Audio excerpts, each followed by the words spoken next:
নমস্কার বন্ধুরা, সাগর রায় ব্লগসের নতুন আরেকটি ভিডিওতে তোমাদের সবাইকে স্বাগত।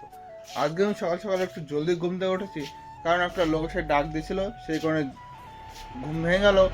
আর সেই 1 কিলো মিষ্টি নিয়ে গেছে। আর এখন আমি যাবো একটু বাগনগরের মিষ্টি দিতে, কারণ একটা দোকানদার মিষ্টি নেবে বলেছিল, সেই কারণে টাকা মিষ্টি দিতে হবে। আর তার দোকান থেকে আমি কিছু রেডিমেড মিষ্টি নিয়ে আসবো আমার দোকানে বিক্রি করার জন্য, যেহেতু দোকানে বেশি মিষ্টি নেই, অল্প কিছু মিষ্টি আছে। যেহেতু কালকে কি হয়েছে, ছানা শেষ হয়ে গেছিলো, তো কালাকান নেই, মিল্ককেক নেই, আরও অনেক কিছু নেই। তো সেই জিনিসগুলো আনতে হবে, আর আনার পরে সেগুলো আমি বিক্রি করব। তা চলো যাই, তার আগে মিষ্টিটা ভরতে হবে। 10 কিলো মিষ্টি নিয়ে যাব, সেই 10 কিলো মিষ্টি ড্রামে করে নিয়ে যেতে হবে। চলো ড্রামে ভরি, তারপরে যাওয়ার সময় আরও কথা হচ্ছে। আর দেখো বন্ধুরা, এদিকে আমার গাড়ি রেডি হয়ে গেছে, আর এই বস্তার মধ্যে আছে ড্রামে 10 কিলো ছানা আছে, মানে রসের মিষ্টিগুলো, এইগুলো দিতে যাব। আর একবারে বাড়ি এসে তোমাদের ভিডিও করে দেখাবো, কারণ মোটর দোকানে একা থাকবে, খুবই জলদি জলদি যেতে হবে, জলদি জলদি আসতে হবে।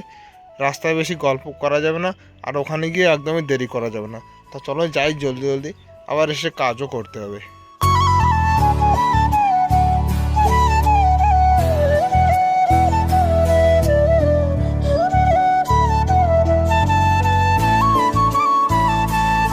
আর মিষ্টি দিতে গিয়ে তোমাদের আর ভিডিও করে দেখায়নি, কারণ জলদি জলদি আমি বাড়িতেও চলে এসেছি।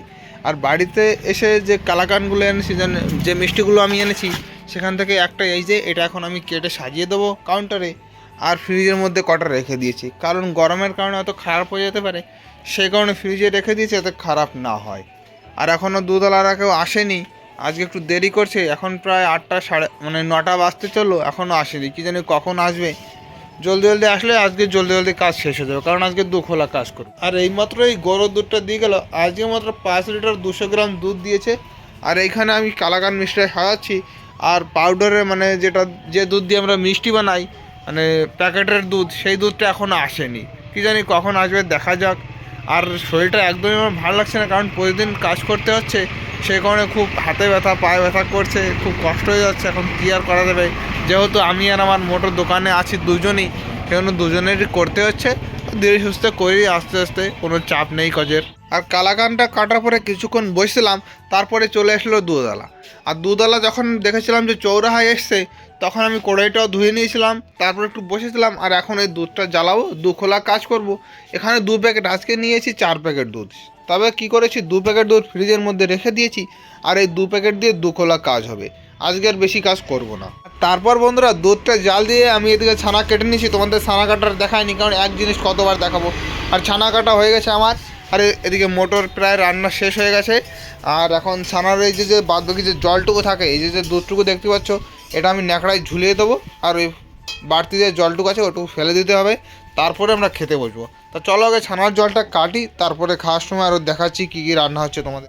আর বন্ধুরা, ছানার জলটা কাটার পরে যখন আমি জলটা ফেলাতে আসলাম, তখন দেখলাম রাস্তায় করে ভাঙাচোঙা গাড়িটা ট্রেনে করে টেনে নিয়ে যাচ্ছে। কোথায় যেন বড় একটা অ্যাক্সিডেন্ট হয়েছে। আর এই গাড়িটা অত সময় ওইখানে দাঁড়িয়েছিল, কারণ ওইখানে রাস্তার একটু কাজ চলছে, সেখানে গাড়িটা এইমাত্রই গেল, অনেকটা সময় ওইখানে দাঁড়িয়েছিল। আর তারপরে আমি সকালে খাওয়া খেতে বসে পড়েছি। এখানে মোটর ভাত দিচ্ছে, এটা কি একটা ভেজেছে, পটল ভাজা, আর হচ্ছে টক ডাল, আর এখানে কি আছে, একটু আলুর তরকারি, রুই মাছের আলুর তরকারি।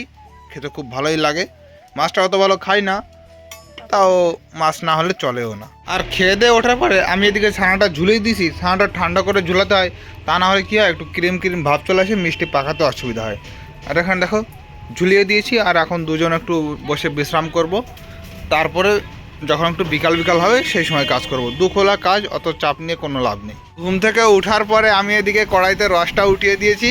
আর এই ছানাটা সবেমাত্র 1 চাপ দিয়েছি, আর একটু চাপতে হবে, তারপরে চাপা হয়ে গেলে আমরা ফেটে বসে পড়বো। এখন বাজে 3টে, প্রায় 4টের সময় কি 4:30টার সময় হয়তো আমরা ফেটে বসতে পারবো, দেখা যাক কখন বসতে পারি। আর দেখো, প্রায় 1 ঘন্টা পর আমাদের রস এখানে বানানো কমপ্লিট হয়ে গেছে। আর ছানা চাপা হয়ে গেছে, ছানাটা ফ্রিজে রেখে দিয়েছি যাতে একটু ঠান্ডা হয়, ঠান্ডা হলে মিষ্টিটা ভালো হয়। আর মোটো এখানে তরমুজ কেটেছে, এখন একটু তরমুজ খাবো, তারপরে ফেটে বসবো। আর তরমুজটা খাওয়ার পরে আমরা ফেটে বসে পড়েছিলাম। আর প্রথম খোলা পাখি এখানে ছেড়ে দিয়েছি, আর দ্বিতীয় খোলা ওখানে আমি ফ্যাট দেওয়ার জন্য রেডি করে এসেছি। এটা যখন 10 মিনিট হয়ে যাবে, তারপর যখন সিদ্ধ হওয়ার জন্য আরও 10 মিনিট জ্বালাতে হবে, তখন আমরা ওটা পাকাবো। তারপর দেখো দেখেন আমার দ্বিতীয় খোলার কাজ হয়ে গেছে, আর মোটো ওদিকে রান্না শুরু করে দিয়েছে, রুটি বানাচ্ছে, আর সকালে সব কিছু রয়েছে। আর দেখো কালকের মতো আজকে হাওয়া হচ্ছে, কিন্তু আজকের হাওয়াটা অত জোরে হচ্ছে না, আজকে হালকা হালকা ঠান্ডা হাওয়া আসছে, রাতেরবেলায় ঘুমটা ভালোই হবে। আর মোটো এখন বানাচ্ছে রুটি, আর যে সবজি আছে সকালবেলা ডাল রান্না করেছিল মাছের তরকারি, সেইগুলো দিয়ে রুটি আর ভাত দুটো একসঙ্গে দিয়ে আমরা খাবো। মোটোর দিকে রান্না করা হতে হতে আমি এখানে স্নান করে নিয়েছি, আর স্নান দান করে আমরা এখন খেতে বসে পড়েছি। তো বন্ধুরা আজকের ভিডিওটি এখানেই শেষ করছি। সবাই ভালো থেকো, সুস্থ থাকো, আর আমার চ্যানেলটি সাবস্ক্রাইব করে আমার পাশে থেকো। বাই।